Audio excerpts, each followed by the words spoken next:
So guys welcome back to LT blogs and एक बार फिर से, क्योंकि अभी मैं फिलहाल अकेले बैठा हूँ, पार्थ की सीट अभी वेकेंट है, आती होगी। तो भाई आज की वीडियो बेसिकली उन लोग के लिए होने वाली है जो बंदे जुलाई इनटेक में प्रेफर कर रहे हैं, जो बंदे अपकमिंग महीनों में आने वाले हैं। बेसिक से सिंपल स्टेप्स बताने वाले हैं हम कि जो आओगे तो विद इन फर्स्ट वीक या 2 वीक्स में आपको कौन कौन सी चीज़ें कर लेनी चाहिए या फिर क्या क्या चीज़ें आप ऑलरेडी वहाँ से इंडिया से करके आओगे। इससे फ़ायदा क्या होगा कि भाई आप ऑलरेडी प्रिपेयर्ड रहोगे। आप जब इधर आओगे तो आपको इतना भाग दौड़ी नहीं करनी पड़ेगी, टाइम सेविंग हो जाएगी एंड वन वे और अनदर आपकी कहीं ना कहीं कॉस्ट सेविंग भी होगी। तो वीडियो बहुत इंपॉर्टेंट होने वाली है, स्पेशली जुलाई इनटेक के लोगों के लिए।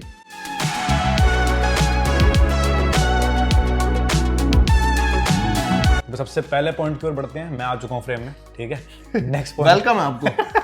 वही सबसे पहला पॉइंट है कि जो भी सिम कार्ड है ना वो सॉर्ट करके आना है आपको। अब इसमें भी 2 जरिए करने के, या तो आप आते ही एयरपोर्ट पे ले सकते हो, यूनिवर्सिटी में ले सकते हो, बहुत इजी यहाँ पे सिम कार्ड लेना। या फिर अगर आपको प्रोसेस और भी फास्ट ट्रैक करना है तो भाई आप अपनी कंट्री में बैठे बैठे एप्लीकेशन भर सकते हो, और जब आप लैंड हो जाओगे ऑस्ट्रेलिया में आपको सिर्फ अपनी आईडी प्रेजेंट करनी है एंड मौके पे ही वो आपको सिम कार्ड दे देंगे। अब इंडिया में क्या होता है ना कि जब आप सिम कार्ड लेने जाते हो 50 तो आपसे आईडी मांग लेंगे, 4 घंटे का बफर लेंगे सिम कार्ड के लिए, उसके बाद कहीं जाके एक SMS आएगा कि आपकी जो सर्विस है वो एक्टिवेट हो चुकी है, जो हमने काफ़ी सफ़र किया हुआ है। यहाँ पे ऐसा कुछ नहीं है, लिटरली फ्यूल स्टेशन पे भी आप वॉक इन करके जाके प्रीपेड सिम ले सकते हो इंस्टेंटली अगर आपको चाहिए होगा तो।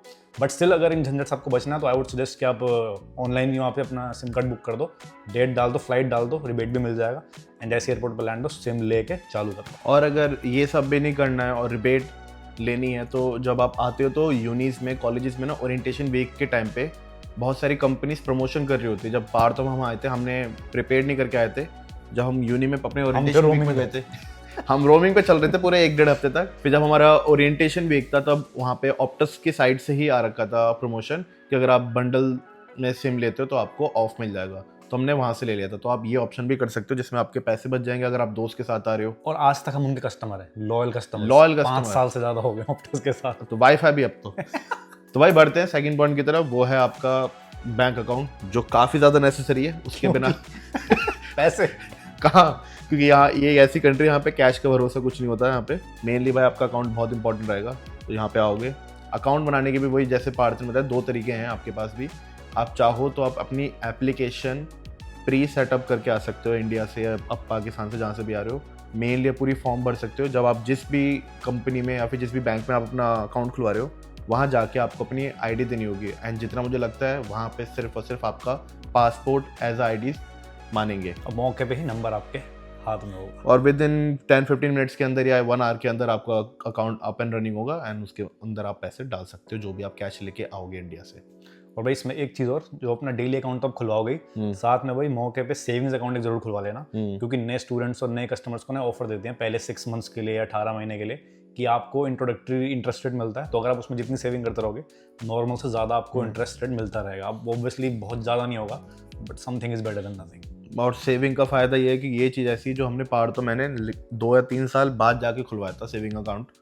तो जब आप सेविंग जो भी है नहीं, पैसा कहाँ है, सेविंग अकाउंट खोलने का भाई फ़ायदा रहेगा कि फॉर एग्जांपल जब भी आपकी जॉब लगेगी तो आप अपना रेशियो काट लो कि फॉर एग्जांपल मैं 100 कमा रहा हूँ तो $10 सेविंग में डालते चले जाओ, चाहे वो पर वीक डालो, फोर्टनाइटली डालो, मंथली डालो, बट कुछ ना कुछ डलना जरूर चाहिए। तो आपके सेविंग अकाउंट में पैसे डलते रहेंगे। तो बाय द टाइम आप अपना कोर्स खत्म करोगे तो एक लमसम अच्छा खासा अमाउंट हो जाएगा वहाँ पे ऑलरेडी। फिर ऐश तो चलती रहेगी उसके साथ साइड। तीसरे पॉइंट की ओर बढ़ते हैं भाई, वो है आपका TFN which stands for tax file number. अब इसके बारे में आप वैसे तो सर्च आपने कर ही लियोगे अगर आप उसको जाना चाह रहे हो तो, बट TFN भाई एक मैंडेटरी होता है। अगर आपको कहीं पे भी काम करना है, कोई भी बैंक अकाउंट खुलवाना है, आपके पास TFN नंबर होना चाहिए। तो एक स्कैम जो काफ़ी लोग जिसके चंगुल में फंस जाते हैं वो ये है कि ये बेसिकली फ्री सर्विस होती है, बट बहुत सारे एडवर्टाइजमेंट्स बोलते हैं कि आप इतने पैसे दो हम आपको TFN ला के दे देंगे। उन ट्रैप्स में मत फंसना।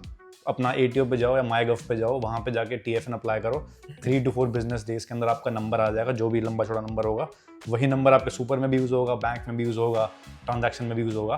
एंड इसको भी अगर आपको फास्ट ट्रैक करना है तो भाई अपना MyGov का अकाउंट ऑलरेडी इंडिया कहीं से बना के आओ। जब आप यहाँ पे आओगे आपके पास फ़ोन नंबर हो जाएगा, तो फ़ोन नंबर डालना, एड्रेस वगैरह चेंज करना एंड आपका फास्ट ट्रैक हो जाएगा प्रोसेस TFN लेने के लिए।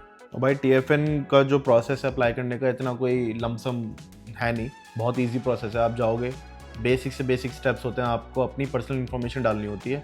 तो जब जाओगे आधे घंटे के अंदर फॉर्म भर के आपका TFN सबमिट हो जाएगा and with in 8 to 9 business days के अंदर ये लेटर आपके घर पे पहुंचा देते हैं। अब वो लेटर भले आप फाड़ के फेंक देना, बट वो जो नंबर है वो अपना रख लेना हमेशा परमानेंटली, क्योंकि जब भी आप किसी भी न्यू जॉब के लिए अप्लाई करोगे वो आपसे TFN नंबर मांगेंगे।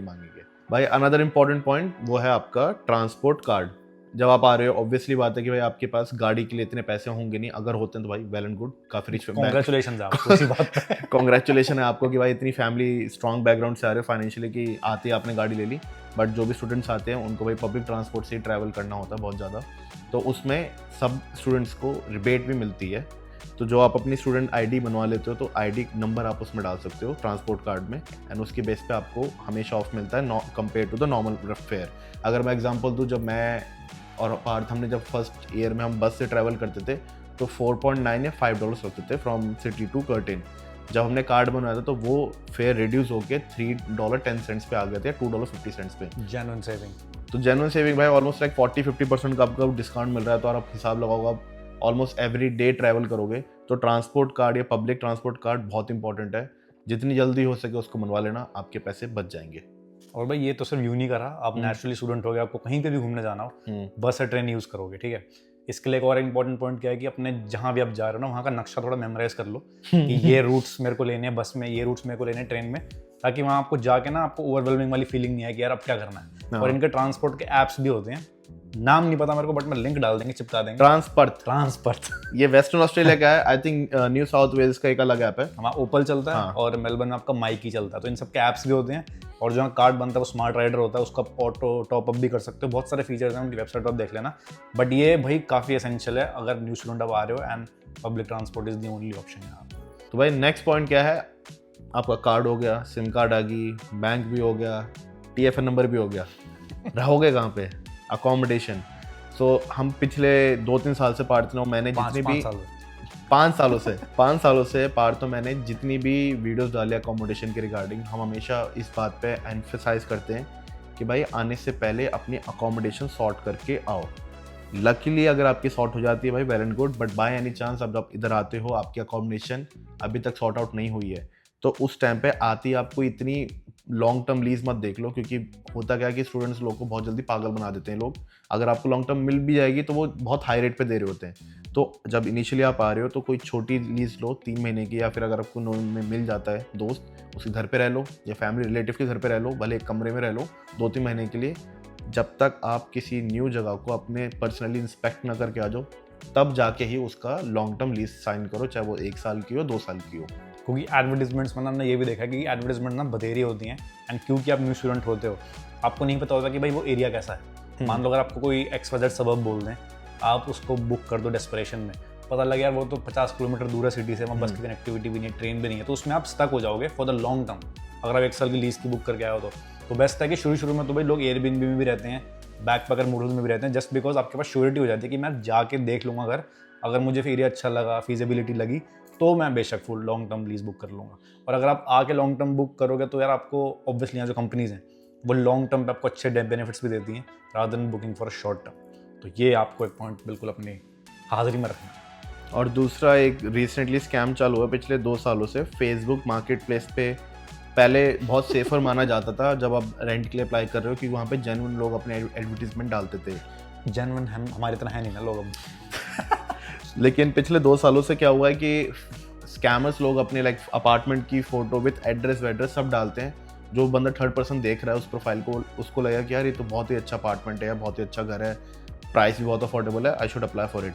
आप उनको मैसेज डालोगे, वो आपसे बोल देंगे ठीक है आप अपने डॉक्यूमेंट्स भेज दो। तो बेसिकली उनके पास आपकी पर्सनल डॉक्यूमेंटेशन भी चली जाती है। देन वो स्कैम क्या करते हैं कि आपको $100 या $100 इनिशियल बॉन्ड फीस लेने चालू कर देते हैं कि आप इतना भेज दो and then you can move in on this particular date. तो वो पैसे भेजने के बाद वो आपको ब्लॉक कर देते हैं, देन आपके पास कोई ट्रेस नहीं होता उनका एक्चुअली पकड़ने का। तो ये पिछले 1 साल में बहुत बार लोगों के साथ स्कैम हुआ है, तो इस चीज से बच के रहना। तो इसलिए जो हमने प्रीवियस वीडियो डाली थी अकोमोडेशन के ऊपर वो यहाँ पे बहुत इंपॉर्टेंट है, क्योंकि कुछ ऐसे सोर्सेज हैं जिनको आप ट्रस्ट कर सकते हो, हर सोर्स को भी ट्रस्ट नहीं कर सकते हो, तो उन पे ही स्टे करो। मेरे हिसाब से तो थोड़ा महंगा मिले फिर भी ठीक है, बट कम से कम अपना लाखों का नुकसान नहीं कर पाओगे वहाँ पे। सिंपल। तो ये भाई कुछ बेसिक से स्टेप्स हैं जो आपको आके अपने पहले वीक में कर लेने चाहिए, जिससे आपकी जो सेटलमेंट ऑस्ट्रेलिया में काफ़ी स्मूथ ट्रांजिशन हो जाएगी। लैंडिंग जो है ना आपकी एकदम एयरबस A380 वाली होगी, स्मूथ। बट भाई इस वीडियो को हम और भी एक्सटेंड कर सकते थे, बहुत सारी चीज़ें जो विद इन आप आने के बाद 1 या 2 हफ्ते के अंदर कर सकते हो। अब अभी सोचने बैठेंगे 20 चीज़ें तो ऐसे निकल जाएंगी, वही बट तो- तो वीडियो लंबी हो जाएगी। हमने सोचा इस वीडियो को भाई छोटा रखें ताकि आपको इन्फॉर्मेशन कम टाइम के अंदर ही मिल जाए। मगर इस वीडियो को अगर आप एक्सटेंडेड वर्जन चाहते हो या फिर और पॉइंट्स चाहते हो, क्या और क्या क्या चीज़ें कर सकते हैं, तो भाई प्लीज़ कमेंट कर देना। कोशिश करेंगे हम दूसरी वीडियो इसी के ऊपर बनाने की। Otherwise see you in the next one. बिल्कुल, मौके पे मिलते हैं।